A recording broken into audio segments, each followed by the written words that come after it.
یہ ٹیسٹوسٹیرون جو ہے نا ایک مردانہ ہارمونز ہوتے ہیں, مردوں میں یہ جب تک ہوتے ہیں تو آدمی آدمی رہتا ہے, اس کی عورت کی طرف اٹریکشن ہوتی ہے. جیسے جیسے آدمی کی عمر بڑھتی ہے یہ ٹیسٹوسٹیرون لیول آہستہ آہستہ کیا ہوتا ہے, کم ہونا شروع ہوتا ہے. 16 سال میں پیک پہ ہوتا ہے, یہ ابل رہا ہوتا ہے, ٹھیک ہے نا, اتنا زیادہ ہوتا ہے یہ, تبھی شہوت سے بھرا ہوا ہوتا ہے. نائٹ فال 2 دفعہ لڑکوں کو ہوتا ہے 16 سال کی عمر میں, تو 30 سال میں نائٹ فال نہ ہونے کے برابر ہے. جب 30 ایئرس انسان کی ایج ہوتی ہے نا تو وہ نہ ہونے کے برابر ہوتا ہے, اور 40 سال میں بہت کم ہو جاتا ہے. مردانہ کی جہاں بات آئے گی نوجوانوں کو بڑی دلچسپی ہوتی ہے کہ یار یہ ہارمونز بڑھیں گے کیسے.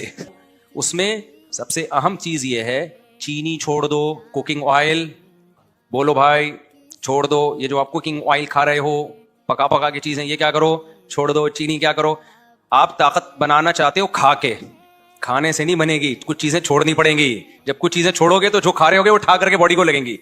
تو اس لیے آپ چاہتے ہو نا آپ کی صحت اچھی ہو جائے, تو آپ کو